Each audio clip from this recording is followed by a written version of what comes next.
नमस्कार। मैं सुनीता परिहार विजेता। अ,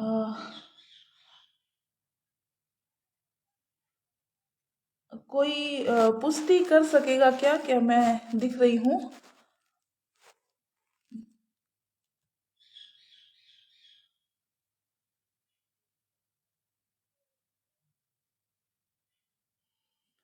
अ, मैं आज कवि समाज रावत सर की तरफ से आमंत्रित की गई हूँ। मैं इस बाबत श्रीमान रूप सिंह जी और माननीय श्री विजय पटेल जी का बहुत बहुत स्वागत करती हूँ। और स्वागत के साथ साथ मैं उनकी आभारी हूँ कि उन्होंने मुझे इस लायक समझा कि मैं आज स्टेज पर अपनी प्रस्तुति दे सकूँ। तो मैं हाजिर हूँ। दो चार लोग और आ जाएं तो मुझे भी अच्छा लगेगा कि हाँ, कोई है, दो चार लोग जो सुनना चाहते हैं, है ना। तो धन्यवाद विजय कुमार जी। आवाज़ आ रही है, धन्यवाद इसके लिए। और बाबू बाबूजी नमस्कार। मैं आपका भी स्वागत करती हूँ।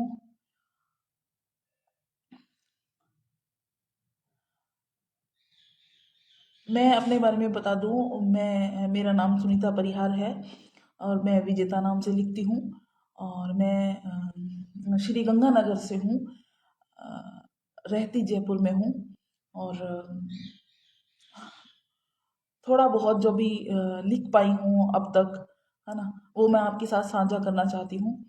और अगर गलती से भी कोई गलती हो जाए तो पहले ही माफ़ीनामा मैं अपनी तरफ से रख देती हूँ आप सबके सामने, ताकि मुझे फिर बाद में नहीं सुनाई दे, है ना। फिर भी मैं सुनना चाहूँगी, अगर कमियाँ रहे तो बताइएगा, है ना। मैं शुरुआत करती हूँ।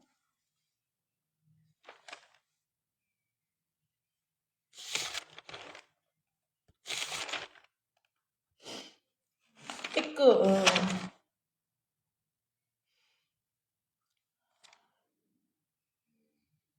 एक लाइन लिखी थी थोड़े टाइम पहले ही, मैंने अपने नाम को लेकर ही, कि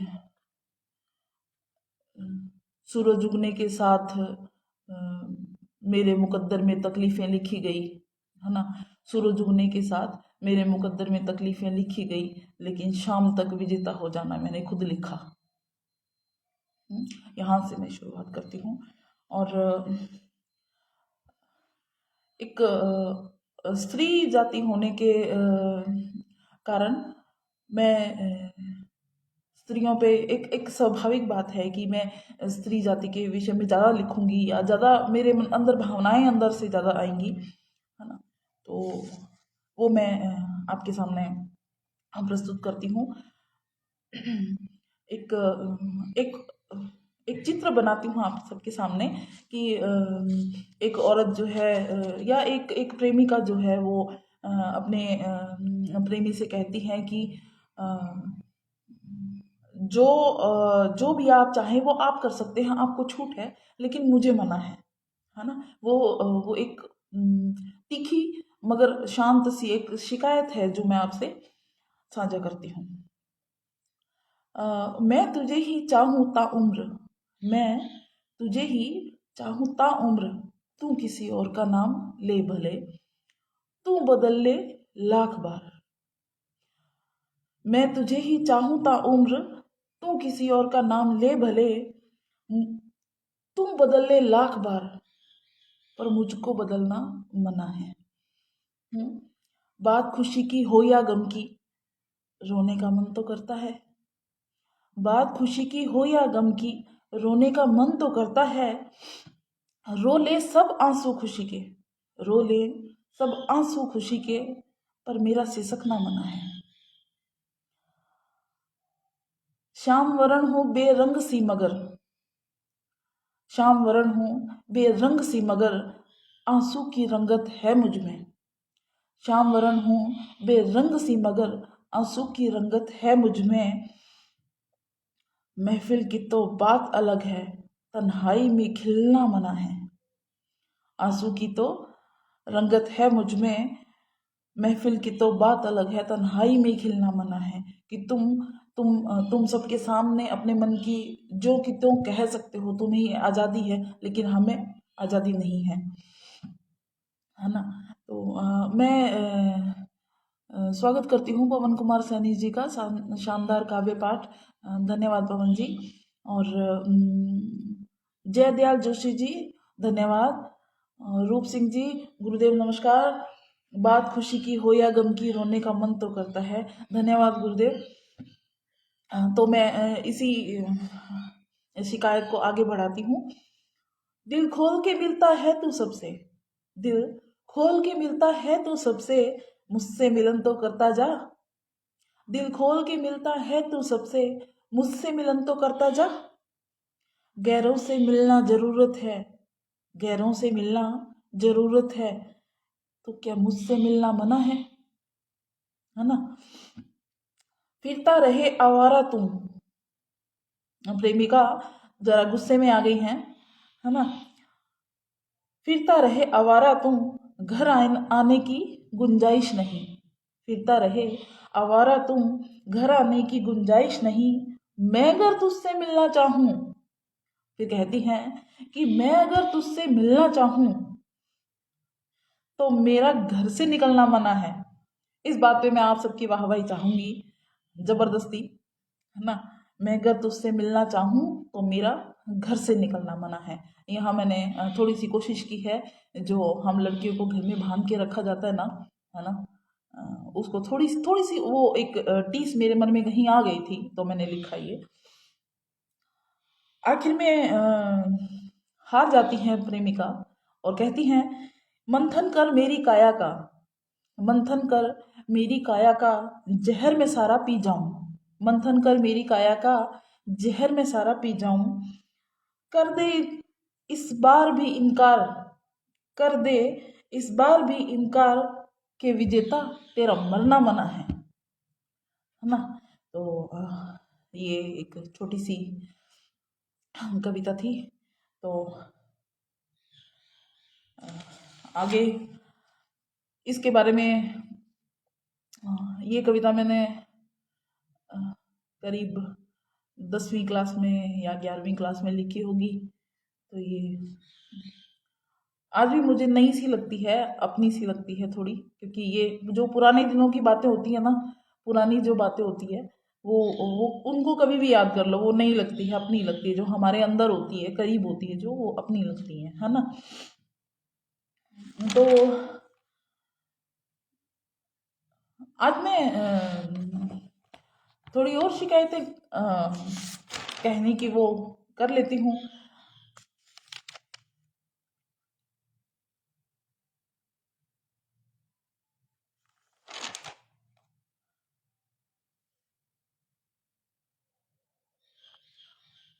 एक कविता है, कविता नहीं कहेंगे उसको, कुछ पंक्तियां हैं, मुक्तक भी नहीं कहेंगे उनको, कुछ पंक्तियां हैं जो मैं आप सबसे साझा करना चाहूंगी। ये उस दौर की पंक्ति लिखी हुई है जब मुझे कैंसर था, और बेरोक टोक बिना किसी नोटिफिकेशन के जब खून की उल्टियां होती थी तो घिन आती थी, है ना। तो उसी वक्त का एक छोटा सा पैराग्राफ मान लीजिए, है ना। तो वो मैं आप सबसे साझा करना चाहती हूँ। मेरे हाथ की लकीरें बेजुबान हैं, मेरे हाथ की लकीरें बेजुबान हैं, खामोश है। मेरे हाथ की लकीरें बेजुबान हैं, खामोश हैं, वरना कोई आप पर खून थूक कर दिखाए। मेरे हाथ की लकीरें बेजुबान हैं, खामोश हैं, वरना कोई आप पर खून थूक कर दिखाए। मैं पहुंच नहीं पाई हूं, मैं पहुंच नहीं पाई हूं वो गहरे और बदबूदार चटक लाल मैरून से धब्बे। मैं पहुंच नहीं पाई हूं वो गहरे बदबूदार चटक लाल मैरून से धब्बे। कई रुमाल आज भी चीखते हैं, कई रुमाल आज भी चीखते हैं, कई सूती दुपट्टे गाली बकते हैं। कई रुमाल आज भी चीखते हैं, कई सूती दुपट्टे गाली बकते हैं। जब भी खून से तरबतर मुंह पहुंचती एक सड़ांध और हजारों गालियों का पुलिंदा। फिर सुनिए, जब भी खून से तरबतर मुंह पहुंचती एक सड़ांध और हजारों गालियों का पुलिंदा, एक साथ बेशर्मी से मैं पहुंच देती। शुक्रिया, शुक्रिया। आप सबका प्रेम है जो मैं फिर से खड़ी हो पाई हूँ, है ना। वो मेरी आंख में वो मेरी आंख में रगड़ खाता रहा। वो मेरी आंख में रगड़ खाता रहा, एक आंसू जो होठ भींच कर पी गई थी मैं। वो मेरी आंख में रगड़ खाता रहा, एक आंसू जो होठ भींच कर पी गई थी मैं। ये मुक्तक है, ये सामने आ गया तो मैंने आपको आपकी तरफ उछाल दिया, ठीक है। तो एक मुक्तक और है। अच्छा, मैं कमेंट्स देख लेती हूँ। श्याम गोस्वामी जी हैं, राधे राधे। धन्यवाद कवि समाज रावत सर, मैं आपका ढेर सारा धन्यवाद, आभारी हूँ। और शब्द कम पड़ जाते हैं, कुछ कुछ भावनाएं ऐसी होती हैं जहाँ पे हमारे पास शब्द नहीं होते हैं, है ना। तो जितेंद्र जी आए हैं, जितेंद्र वाशिंदे, ये मेरे एफबी फ्रेंड हैं और काफ़ी अच्छे वैचारिक इंसान हैं। मैं देर से जुड़ा, माफ़ी चाहता हूँ जी। आप बहुत ज़्यादा, आपको देर नहीं हुई है तो आप निश्चिंत रहिए। तो एक मुक्तक और सामने आ गया है तो मैं पढ़ती हूँ। इसमें एक महीन सी लकीर है, आप समझ गए तो आप वहां पहुंच जाएंगे जहां मैं आपको पहुंचाना चाहती हूँ, है ना। कभी कभी सांसें रोक लेती हूँ, कभी कभी सांसें रोक लेती हूँ। भूलना किसी को होता है और भूल किसे जाती हूँ। अगर ये आप तक पहुंचा है तो आपने गौर किया होगा कि मैं आपको कहाँ पहुंचाना चाह रही थी, ठीक है। डॉक्टर विजय कुमार जी, बहुत सुंदर, बहुत अच्छा पढ़ रहे हो, शुक्रिया। ये आपने मुझे जो हिम्मत दी है, और ढेरों प्रणाम इसके लिए आपको। मैंने ठुकरा दी वो इज्जत जो झुक के मिली। मैंने ठुकरा दी वो इज्जत जो झुक के मिली। आवारा हूँ, बदतमीजी का ताज मेरे सिर पे रखो। ये ये मेरे अंदर की भावनाएं हैं जो जो शब्दों में पिरोई गई है कि मैं, मुझसे बड़ा आवारा कोई नहीं है, मैं बदतमीज हूँ, है ना। उनके लिए जो बदतमीजी पे उतरते हैं, है ना। खैर, ये बातें फिर कभी। तो एक एक कविता है जो मैंने पर्टिकुलर दो दो लड़कियां या दो बहनें या दो सहेलियां जो साथ में पढ़ती हैं, उन दोनों की जिंदगियों में क्या अंतर है उसको एक एक एक धागे में पिरोया है। तो देखिए, देखते हैं आपको कैसा लगता है। एक सेकंड।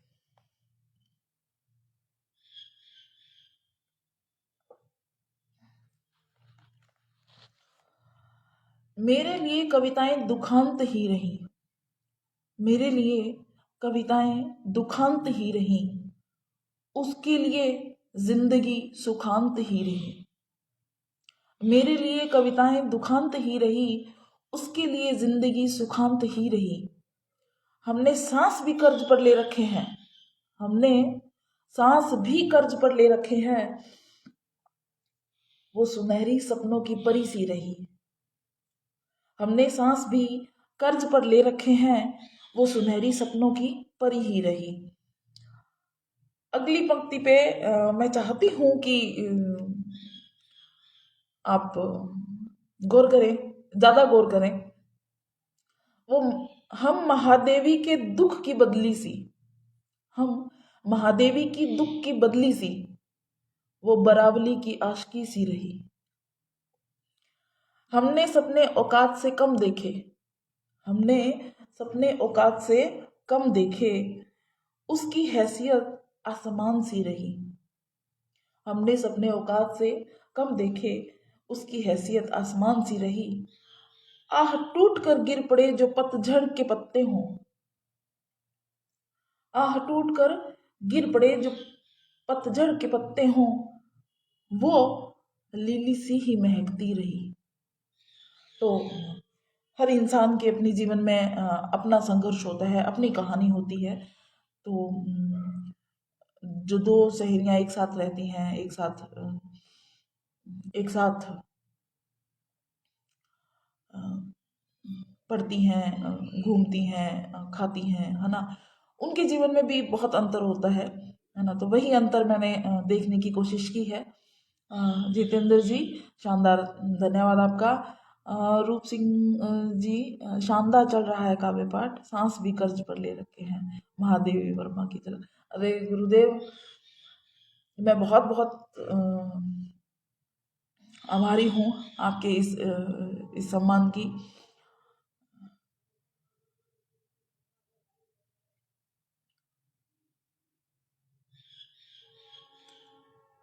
मैं आगे मैं पढ़ती हूँ एक्चुअली।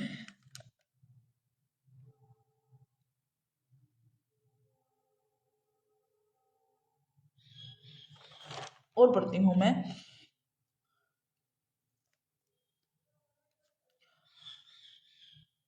संतराम देव जी आया, बहुत सुंदर काव्य पाठ, धन्यवाद संतराम जी। फिर एक फिर कविता लेके आई हूँ मैं, स्त्री पर ही। स्त्री जो घर ही में काम काज जो भी करती हैं, है ना, तो वो ढल जाती हैं काम काज में, या कब क्या करना है, कब जीवन साथी का मूड क्या है ना, कब उसे खाना देना है, कब उसे क्या करना है, जो भी काम काज रहता है एक गृहस्थ जीवन में, वो ढल जाती है। चाहे वो विवाह से पहले कितनी ही अलहड़ रही हो, कितनी ही चंचल रही हो, लेकिन वो चंचलता, वो अलहड़पन, वो सब शादी के बाद एक एक ठहराव आ जाता है। तो वही मैंने थोड़ी सी कोशिश की है। देखिए जरा, स्त्री क्या नहीं जानती, स्त्री क्या नहीं जानती, वो जानती है कब मुंह खोलना है। स्त्री क्या नहीं जानती, वो जानती है कब मुंह खोलना है हंसने को। वो जानती है कब मुंह खोलना है हंसने को, कब होठ दबा के हंसना है। वो जानती है कब मुंह खोलना है हंसने को, कब होठ दबा के हंसना है। वो जानती है बहुत बेहतर कौन सी रात सो सकती है बर्तनों से फैली रसोई छोड़कर। वो जानती है बहुत बेहतरी से कि कौन सी रात सो सकती है बर्तनों से फैली रसोई छोड़कर, और कब रसोई की सेल्फ को चमका कर सोना है। फिर से पूरी पंक्ति एक साथ पढ़ती हूँ, आपको आपको अच्छा लगेगा। वो जानती है बहुत बेहतरी से कौन सी रात सो सकती है बर्तनों से फैली रसोई छोड़कर, और कब रसोई की सेल्फ को चमका कर सोना है। स्त्री क्या नहीं जानती, वो जानती है कब छोड़ने हैं हफ्ते भर के कपड़े बिना धोए। वो जानती है कब छोड़ने हैं हफ्ते भर के कपड़े बिना धोए, कब हर रोज समेटनी है तह कपड़ों की, कब हर रोज समेटनी है तह कपड़ों की। और ये सब और बहुत कुछ वो सीख जाती है बिना किसी ट्यूशन सेंटर के। मैंने इसमें इंग्लिश शब्द लिया है ना। बिना किसी ट्यूशन सेंटर वो सीख जाती है, बिना किसी ट्यूशन सेंटर के। उसे बस देखना होता है एक चेहरा और उसका मूड। वो सीख जाती है, इस बात की टीस समझिएगा आप। मैं जहां आपको लेके जाना चाहती हूँ वहां जाइएगा आप, कि वो सीख जाती है बिना किसी ट्यूशन सेंटर के।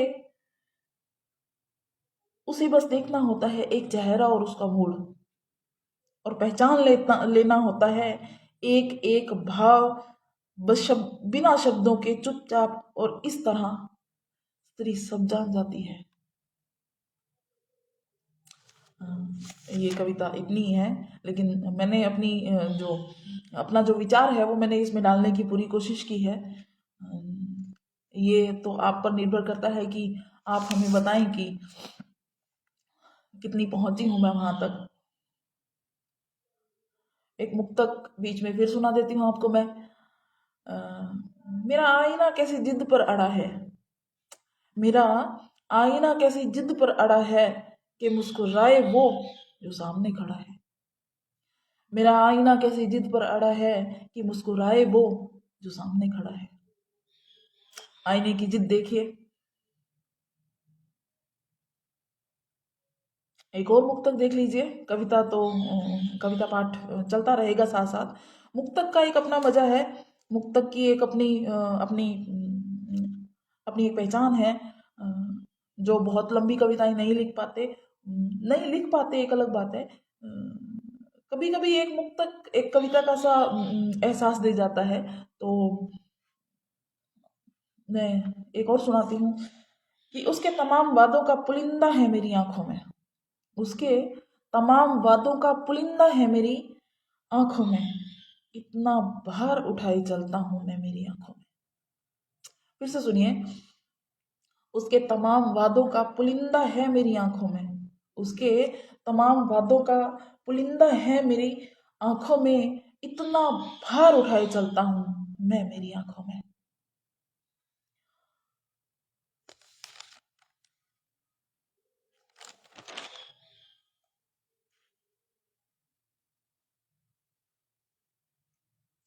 अ, सुषमा गुप्ता जी, नमस्कार। ओम पारिक जी, स्वागत जी। बहुत बहुत धन्यवाद आपका।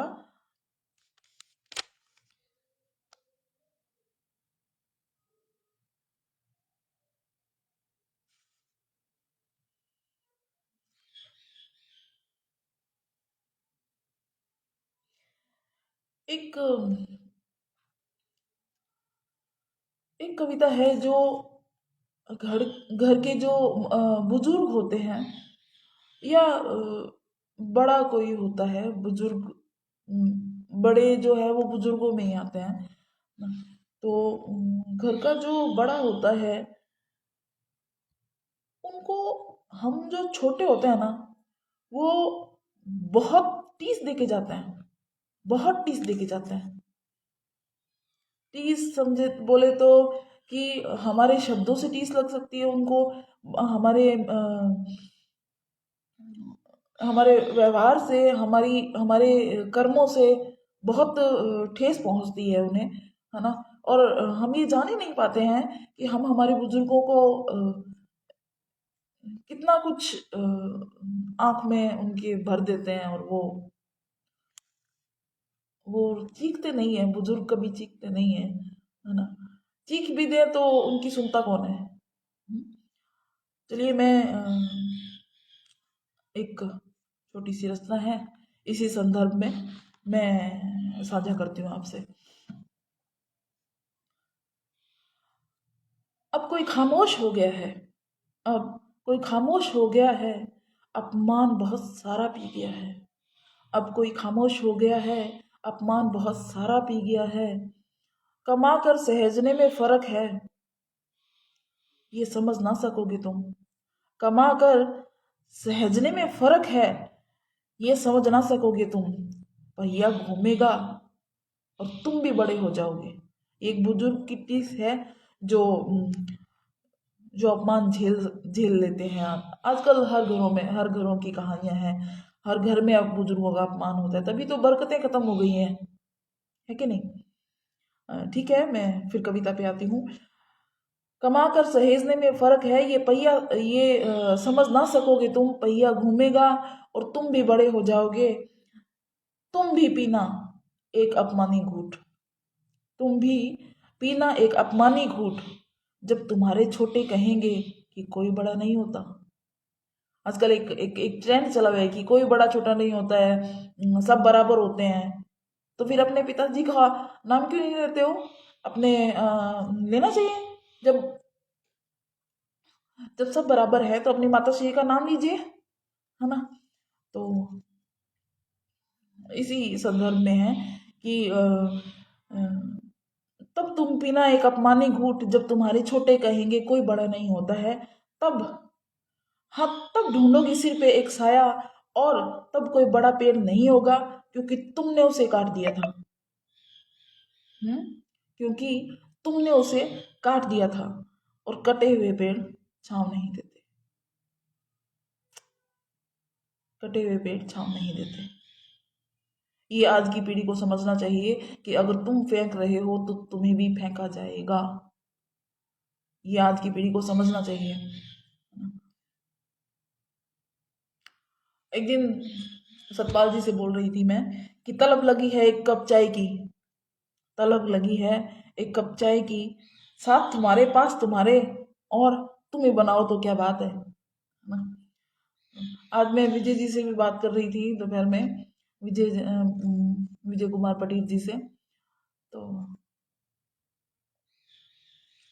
अ, मैंने उनको बोला कि आज लाइव तो आ रही हूँ, पर चाय वाय की कोई व्यवस्था है तो उन्होंने वो एक कप चाय वाले, उनका नाम भूल गई मैं, राइटर का, है ना। तो उनका जिक्र किया, बोले वो पिलाएंगे चाय तो। ठीक है, तलब लगी है एक कप चाय की, साथ तुम्हारे पास तुम्हारे, और तुम ही बनाओ तो क्या बात है। ओम परिक जी, अब कोई खामोश हो गया है अनुभवी विचारों को समझाइश का संदर्भ युवा समझ से अच्छा लगा। ओम पर पारिक जी, बहुत बहुत धन्यवाद आपका। प्रतिक्रिया हर लेखक के लिए बहुत जरूरी होती है, और जो प्रतिक्रिया दे उससे सच्चा पाठक मैं किसी को नहीं मानती हूँ, है ना। धन्यवाद।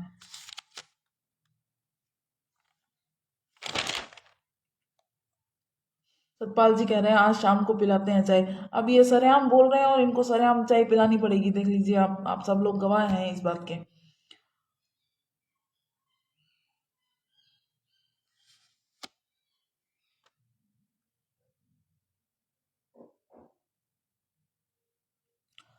एक, ये फरवरी का महीना है, और इस महीने को प्रेम का महीना कहा जाता है। तो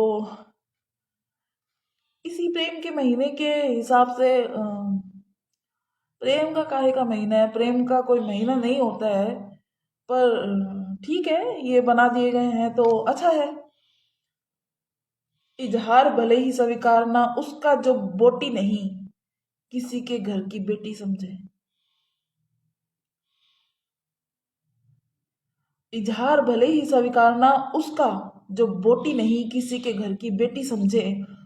इजहार इश्क मंजूर करना उसका, इजहार इश्क मंजूर करना उसका, जो प्रेम में देह नहीं नेह सजाए। फिर से पढ़ती हूँ। इजहार भले ही स्वीकार ना उसका, जो बोटी नहीं किसी के घर की बेटी समझे। इजहार इश्क मंजूर करना उसका, जो प्रेम में देह नहीं नेह सजाए। बात दोनों पर बनती है, इजहार उसे ही करना। देखिए, सिर्फ लड़के ही गलत नहीं होते, लड़कियां भी गलत होती हैं, है ना। सिर्फ लड़कियां ही गलत नहीं होती, लड़के भी गलत होते हैं, तो ये तो रेशो बराबरी का चलता ही आया है। तो बात दोनों पर बनती है, इजहार उसे ही करना जो उपहारों पर ध्यान न देती हो। इजहार उसे ही करना जो उपहारों पर ध्यान न देती हो, जिसे मालूम हो जेब की कीमत, जिसे मालूम हो जेब की कीमत, उसी को सौंपना मन की नेमत। जिसे मालूम हो जेब की कीमत, उसी को सौंपना मन की नेमत। जो चल सके मुश्किलों, सॉरी, जो चल सके मुश्किल वक्त की साथी बन, जो चल सके मुश्किल वक्त की साथी बन, यूं रखना कुछ ख्याल, बाकी जिंदगी तो है ही बवाल, है ना। तो ये जो महीना है, उसी के हिसाब से मैंने थोड़ी सी सीख दी है। हमारी भी गिनती बुजुर्गों में हो गई है ना। तो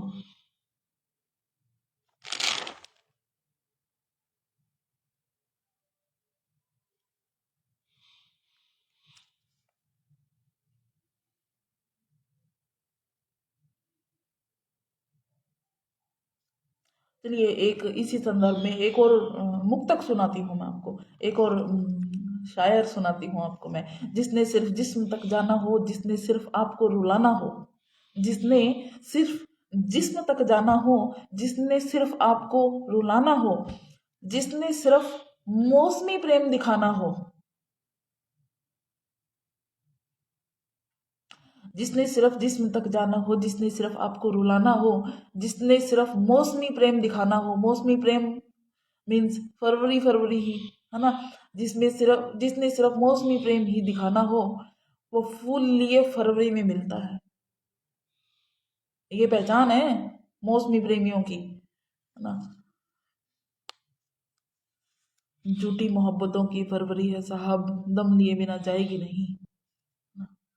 तो अभी एक एक एक नए शायर ने एक बात कही है कि इसीलिए तो इसके दिन घटाए गए हैं, है ना, फरवरी है साहब। तो खैर, किसी महीने को इतना दोष देना अच्छा नहीं है। समय है, समय को दोष नहीं देना चाहिए, वरना समय आपसे अपना द्वेष निकालने लग गया तो क्या बात है। ओम पारिक जी, इजहार के संदर्भ को जानना भी सीखना नहीं, समझना होगा। बिल्कुल, इजहार के संदर्भ को समझना होगा, बिल्कुल आप सही कह रहे हैं। आखिर में देखना तुम अंजाम मेरा, आकाश बस में करके एक एक मुट्ठी बांटूंगी।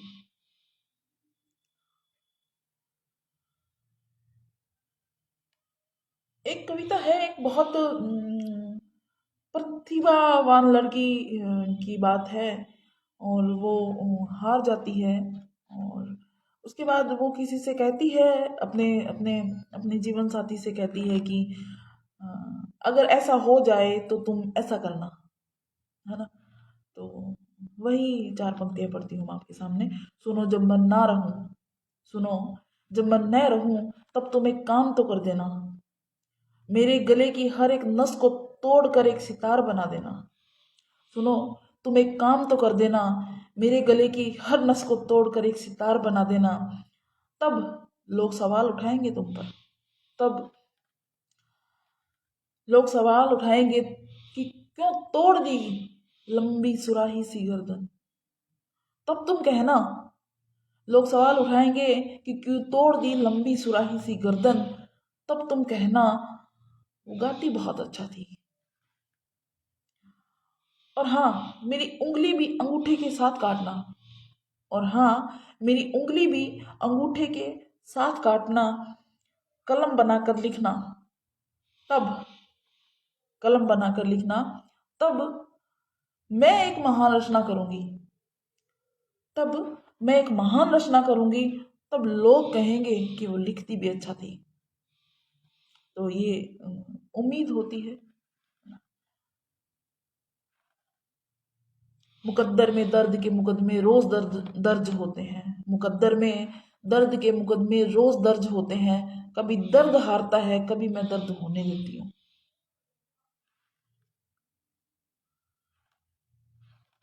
बिल्कुल ओम परीक जी, मैं हो सकता है, हाँ बिल्कुल आप सही कह रहे हैं। तो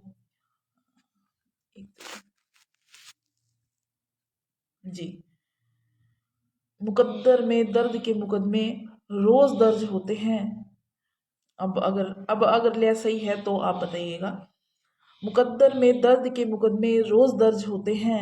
कभी दर्द हारता है, कभी दर्द हारता है, कभी मैं दर्द होने देती हूँ।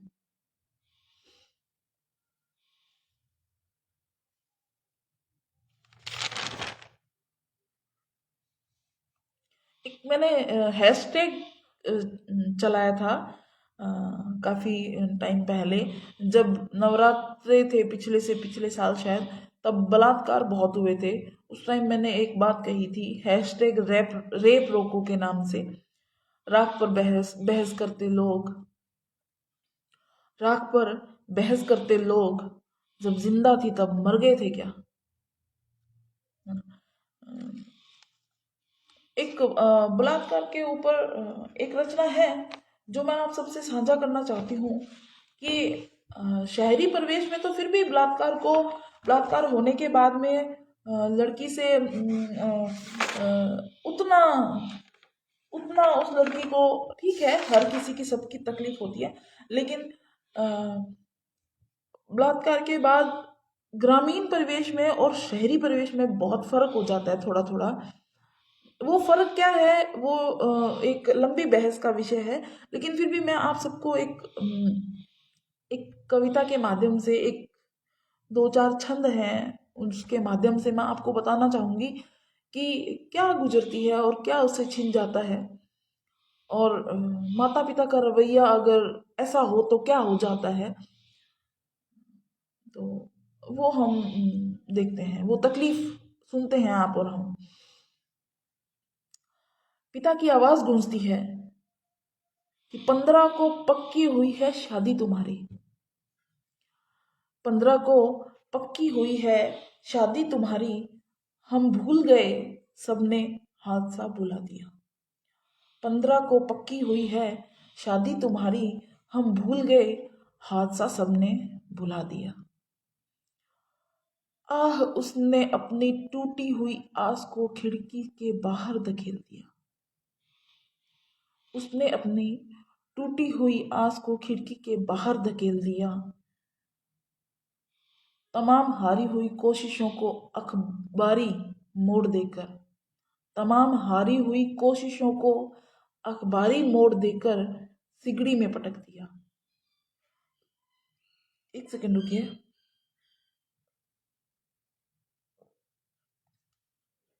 मैं माफ़ी चाहूँगी, मुझे बार बार पानी पीना पड़ता है क्योंकि बुजुर्ग हो गई हूँ।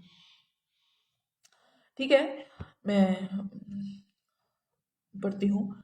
तमाम हारी हुई कोशिशों को अखबारी मोड़ देकर सिगड़ी में पटक दिया, आंसू कोरों पर जमा करके रोक दिया। फिर से पढ़ती हूँ। आंसू कोरों पर रोक, आंसू कोरों पर जमा करके रोक कर वहीं पहुंचिएगा जहां पहुंचाना चाह रही हूं। आंसू कोरों पर जमा कर रोक कर अपने 16वें बसंत को ताला जड़ दिया। आंसू कोरों पर जमा करके रोक कर अपने 16वें बसंत को ताला जड़ दिया। अलहड़ सी मासूम, अब अगली पंक्तियों में रूह नहीं कांपे तो मेरा कविता लिखना बेकार है, पढ़ना बेकार है। अलहड़ सी मासूमियत मुरझा गई, एक दहशती बलात्कार ने नजारा बदल दिया। आंसू कोरों पर जमा करके रोक कर अपने 16वें बसंत को ताला जड़ दिया। अलहड़ सी मासूमियत मुरझा गई, एक दहशती बलात्कार ने नजारा बदल दिया। लाल जोड़ा झक सफेद गजरा, लाल जोड़ा झक सफेद गजरा एवं सब श्रृंगारों ने मिलकर कितने सपनों को दफन कर दिया। तमाम साजो श्रृंगार और समाज व परिवार, तमाम साजो श्रृंगार समाज व परिवार ने आखिर उसको एक और बलात्कार के लिए तैयार कर दिया।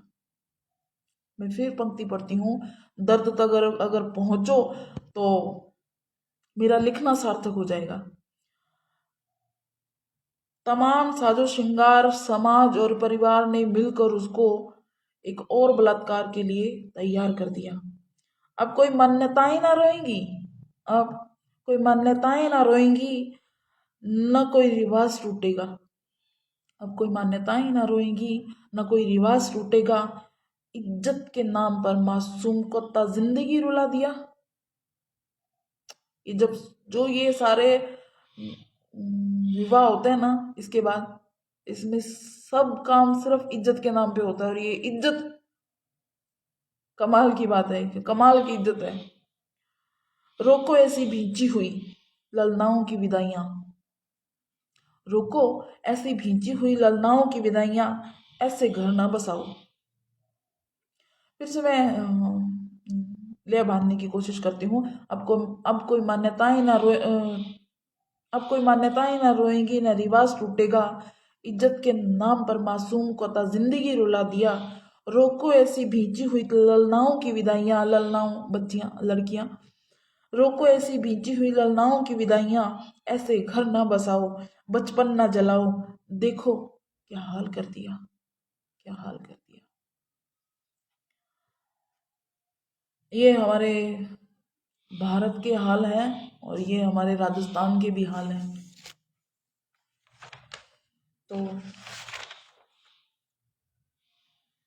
फिर आज महिला दिवस ही मना लेते हैं, है ना। फिर छोटे छोटे काम, छोटी छोटी बातों को मैंने लिया है ना। मुझे कोई वक्त बताएगा, मुझे वक्त नहीं दिख रहा है, मैं कहीं आगे ना निकल जाऊं, है ना। स्त्री उस नकली मर्द को छोड़ दो, स्त्री उस नकली मर्द को छोड़ दो, ये नाम है कविता का। अफसोस नहीं होता बस घिन आती है, अफसोस नहीं होता बस घिन आती है कि तुम थाली परोस कर उसे दे रही हो जो तुम्हारी आंख में नमी दे रहा है। तुम थाली परोस कर उसे दे रही हो जो तुम्हारी आंख में नमी दे रहा है।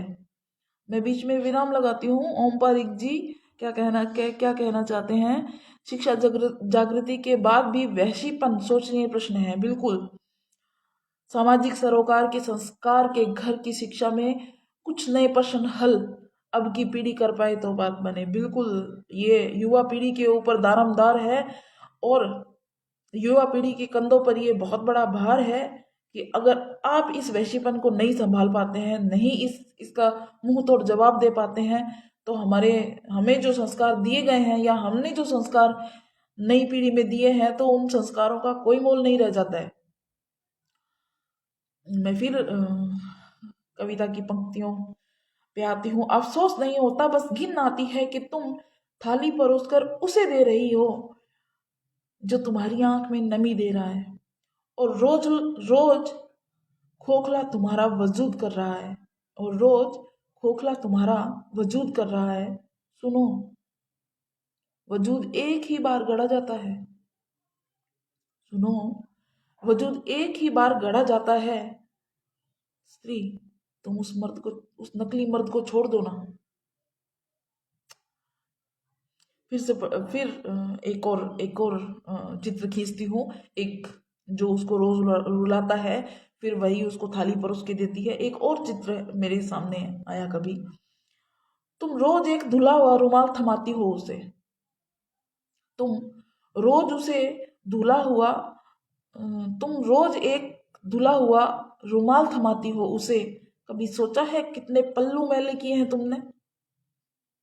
तुम रोज एक धुला हुआ रुमाल थमाती हो उसे, कभी सोचा है कितने पल्लू मैले किए हैं तुमने? कितनी सिसकियां झाड़ी हैं वो उजला रुमाल पकड़ाने से ठीक पहले, वो उजला रुमाल पकड़ाने से ठीक पहले तुम अपने चेहरे का ख्याल करो ना। स्त्री, उस नकली मर्द को छोड़ दो ना। फिर एक चित्र और मंदिर और घरेलू शादी के सिवाय तुमने नहीं देखा होगा कोई गांव, कोई शहर। मैं उन औरतों की बात कर रही हूं जो विवाह होने के बाद घरों में ही कैद रहती हैं। हद से हद मायके जाना या किसी जरूरी शादी में जाना या मंदिर जाना, इसके अलावा उन औरतों को उनकी सोशल लाइफ होती नहीं है ना। तो वहां ध्यान खींच रही हूँ आप सबका। मंदिर और घरेलू शादी के अलावा तुमने नहीं देखा होगा कोई गांव, कोई शहर। तुम संस्कारों के नाम पर बांधी गई बंदिनी मात्र हो। तुम संस्कारों के नाम पर बांधी गई बंदिनी मात्र हो। तुम भी बाहें फैलाए। अगली पंक्तियों पे मैं आशा करती हूँ कि जो आज मैंने इन पंक्तियों में की है वो आप जो भी मुझे सुने वो भी करें, अपने घर की स्त्रियों से करवाए वो आज। फिर से पढ़ती हूँ। मंदिर और घरेलू शादी के सिवाय तुमने नहीं देखा होगा कोई गांव, कोई शहर। तुम संस्कारों के नाम पर बांधी गई बंदनी मात्र हो। तुम बाहें फैलाए सनसेट का मोह पालो ना। तुम बाहें फैलाए सनसेट देखने का मुंह पाल लो ना, तुम भी पत्नी से पहले औरत हो ये जान लो ना, तुम भी पत्नी से पहले औरत हो ये जान लो ना, स्त्री उस नकली मर्द को छोड़ दो ना। तो आज पुरुषों से तो मैंने दुश्मनी मोल लेनी है, क्योंकि मेरे सामने जो जो कविताएं आई वो सारी स्त्रीवादी थी, है ना। तो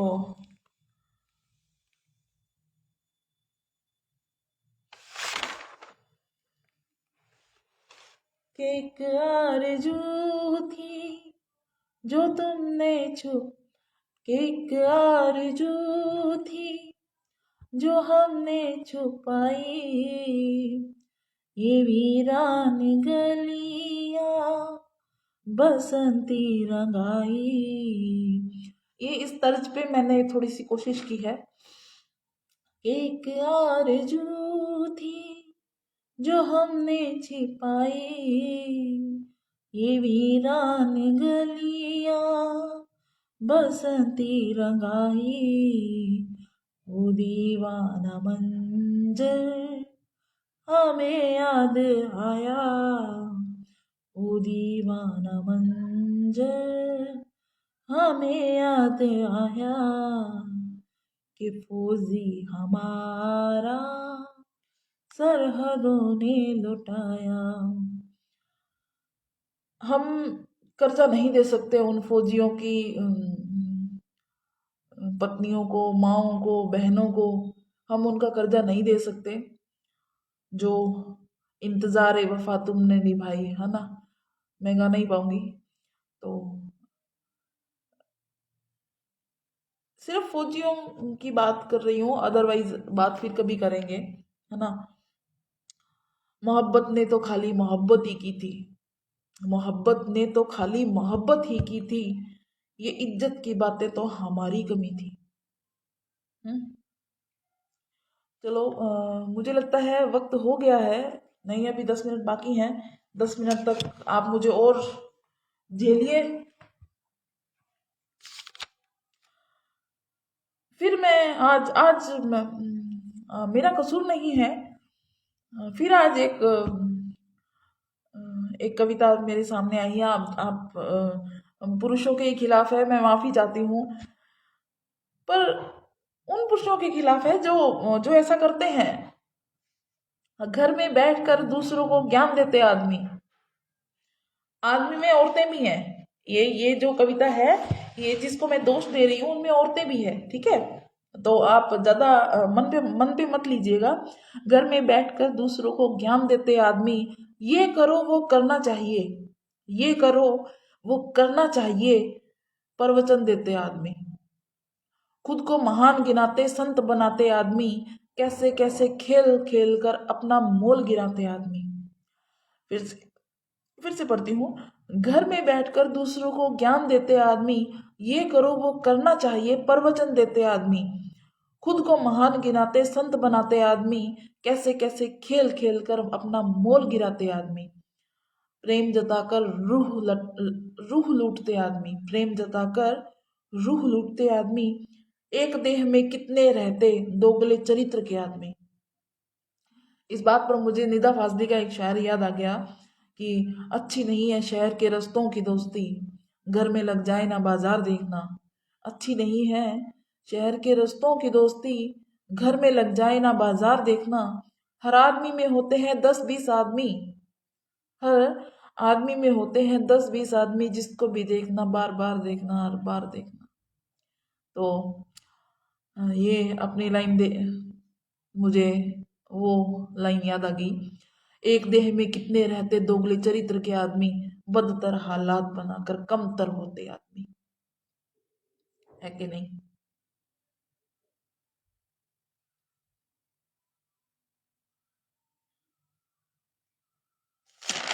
राधे श्याम जी, राधे श्याम भाटी, नमस्कार, थैंक यू, धन्यवाद।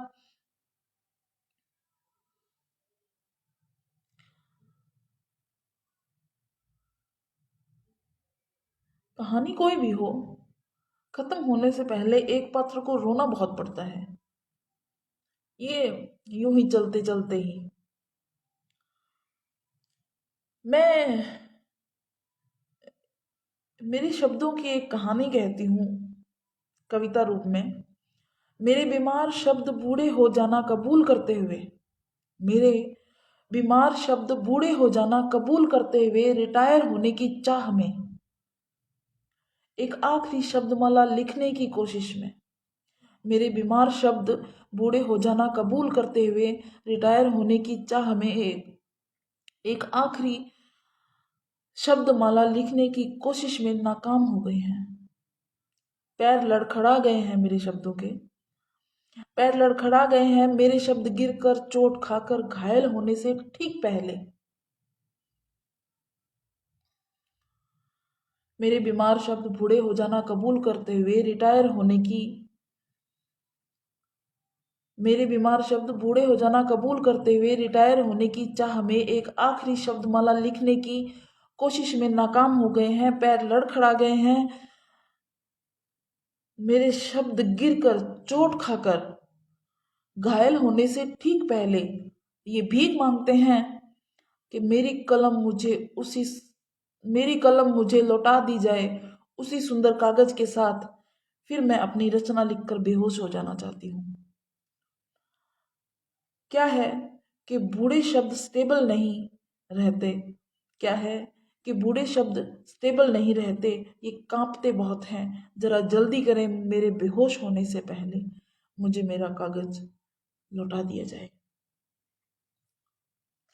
राजू सारसर जी कहते हैं, कविता किसी के खिलाफ नहीं होती, बिल्कुल, वो सिर्फ व्यवस्था की खामी पर किसी न किसी रूप में चोट करने का माध्यम है। बिल्कुल आपकी बात से मैं 100% सहमत हूँ।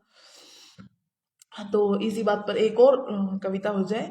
महसूस की है कभी मैं मौन होती स्त्री, महसूस की है कभी मौन होती स्त्री, वो पीस देती है आटे और बेलन के बीच तमाम जल्लाहट। महसूस की है कभी मौन होती स्त्री, वो पीस देती है आटे और बेलन के बीच तमाम जल्लाहट।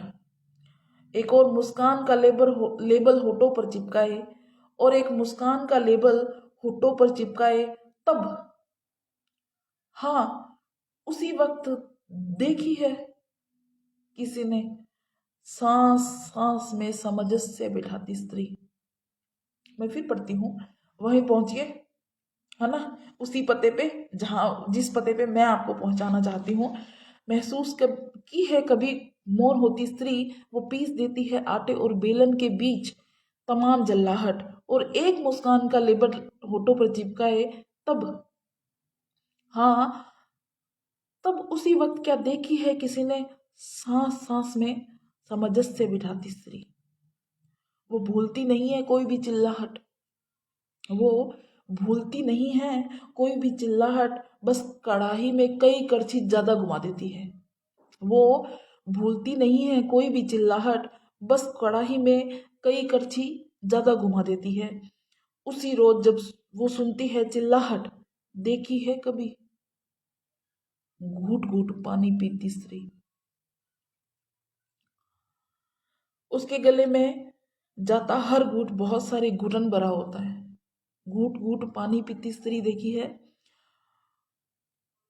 उसके गले में जाता हर घूट बहुत सारी घुटन भरा होता है। वो भींच लेती है तमाम सिसकियां, और तभी संभाल लेती है साड़ी का पल्लू, और तभी संभाल लेती है साड़ी का पल्लू। महसूस की है कभी मौन होती स्त्री। ये अभी तक पूरी कविता नहीं है, मैंने आपको आधी कविता सुनाई है, आधी मैं फिर कभी सुनाऊंगी, इंतजार करिएगा अगर हो सके तो। मैं बरगद का पेड़ हूँ, खड़े रहने के लिए मौसम का मोहताज नहीं। मैं बरगद का पेड़ हूँ, खड़े रहने के लिए मौसम का मोहताज नहीं। मेरे इश्क पे तुम सवाल करो, तुम में वो बात नहीं।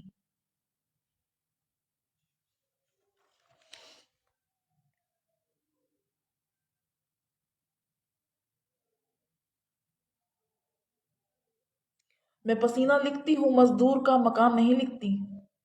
मैं पसीना लिखती हूँ मजदूर का, मकान नहीं लिखती। फुटपाथ पर रिश्ते, बचपन की भूख मेरे शब्दों में रोती है। मैं एसी में सोया हुआ आराम नहीं लिखती। ये छोटे छोटे छंद लिखे हैं कहीं, जो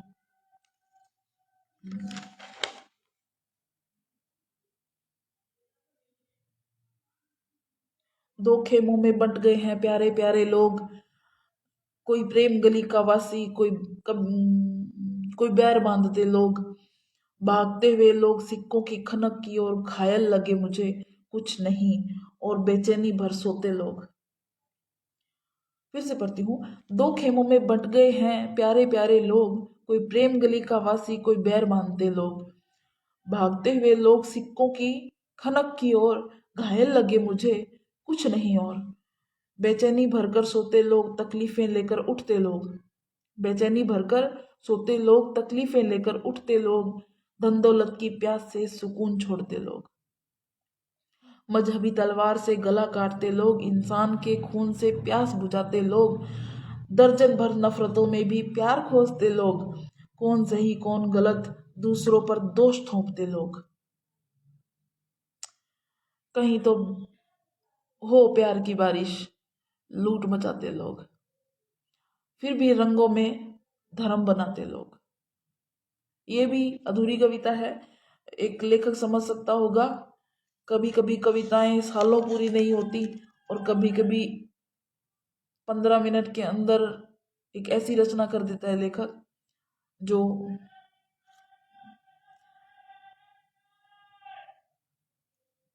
जो प्रेमचंद, जिन्हें प्रेमचंद बना गए, या जयशंकर प्रसाद जी, महादेवी, है ना, उनकी रचनाएं उन्होंने कोई सोच समझ के नहीं लिखी, है ना। तो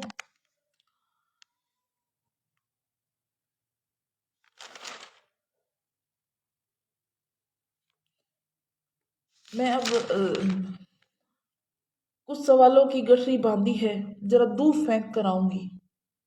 कुछ सवालों की गठरी बांधी है, जरा दूर फेंक कर आऊंगी। जवाब जो ना मिल सके उन सवालों का, उन सवालों को आग लगा कर आऊंगी। फिर पढ़ती हूँ। कुछ सवालों की गठरी बांधी है, जरा दूर फेंक कर आऊंगी। जवाब जो नहीं मिल सके उन सवालों को आग लगा कर आऊंगी। और बिछड़कर, हर तरफ से बिछड़ी और बिछड़कर गिर गई। हर तरफ से बिछड़ी और बिछड़कर गिर गई। याद रखो, पर मैं एक दिन मिलने आऊंगी। मुझसे जितना भी छीन सके तुम छीन चुके, मुझसे जितना भी छीन सके तुम छीन चुके। मेरे खाली होने का हिसाब मांगने आऊंगी। पहले इन तंग करते सवालों को ठिकाने लगाऊं, फिर मैं सामने बैठने आऊंगी।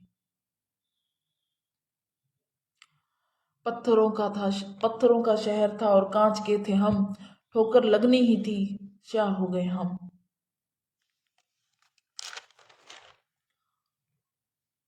चुप रहती हूँ तो भली लगती हूँ, चुप रहती हूँ तो भली लगती हूँ। कमाल है ना, तब मैं स्त्री लगती हूँ।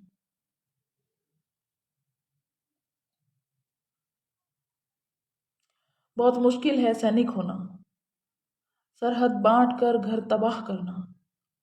बहुत मुश्किल है सैनिक होना, सरहद बांट कर घर तबाह करना। बहुत मुश्किल है सैनिक होना। किसे मालूम था कि अब के गए हो फिर न लौटोगे। किसे मालूम था कि अब के गए हो फिर न लौटोगे। तिरंगे में लिपट कर बिन सांस आओगे। मुमकिन ही नहीं अब सोकर उठना। बहुत मुश्किल है सैनिक होना।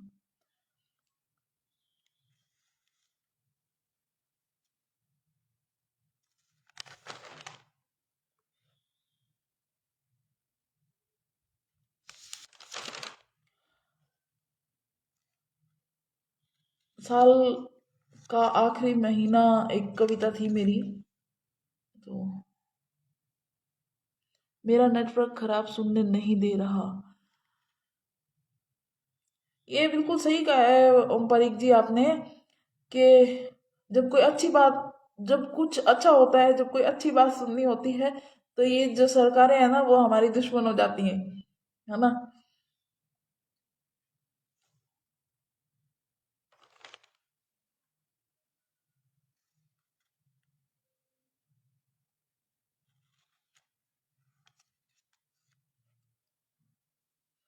मैं और क्या सुनाऊँ मैं आपको। बहुत सारी कविताएं हैं जो दिख रही हैं कि मैं ये भी सुना दूँ, ये भी सुना दूँ, फिर सोचती हूँ कि नहीं ये तो एक जैसी हो जाएंगी, है ना। तो फिर नहीं सुनाती हूँ।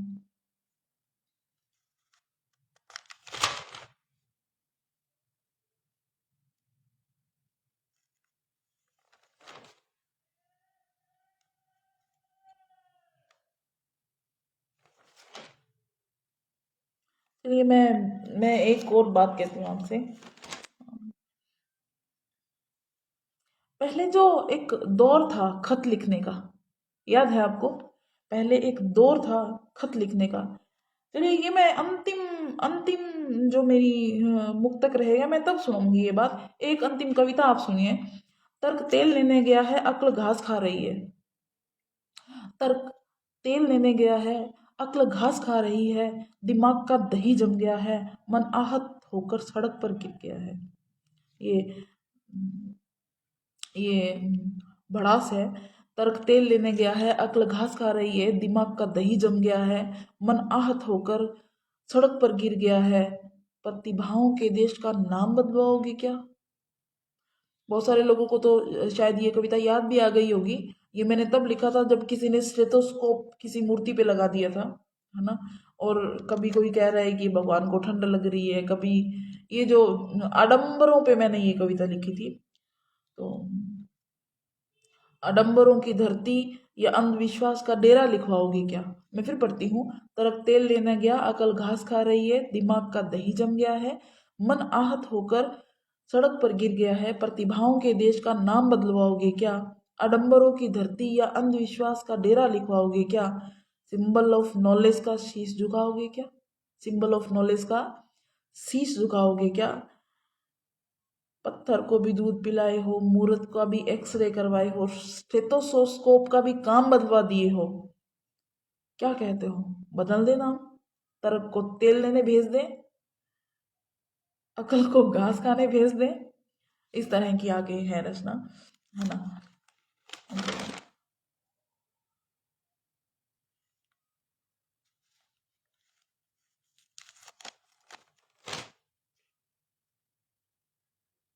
मैं अब अपनी अंतिम अंतिम मुक्तक सुना के आपको,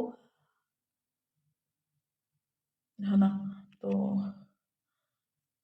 वक्त भी हो चला है और एक कवि को बहुत ज़्यादा देर तक नहीं बैठा रहना चाहिए, क्योंकि सुनने वाले बोर हो जाते हैं, है ना। तो अपनी अपनी बराबरी का रखना चाहिए हाल, ताकि फिर से सुनने का मौका मिले, है ना।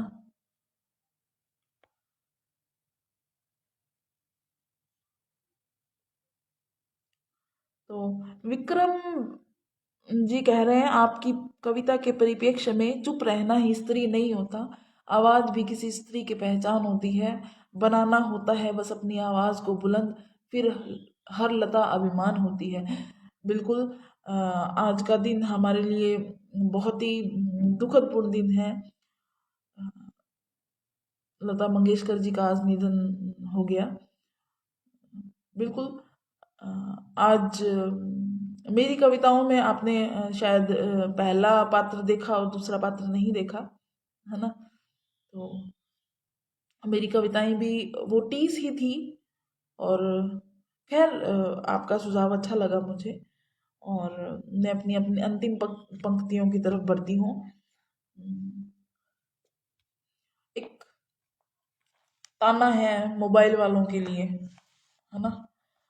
तो वही पढ़ती हूँ। ओ मोबाइल पर मैसेज करने वालों, ओ मोबाइल पर मैसेज करने वालों, दम है तो खत लिख कर दिखाओ।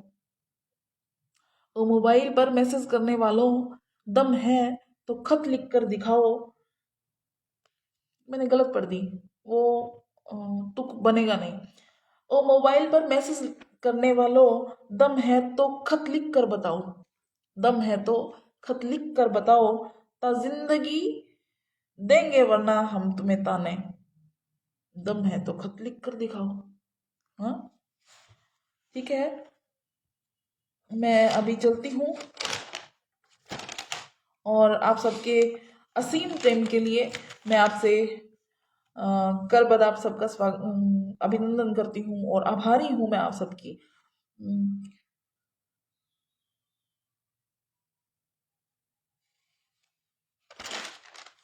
इसको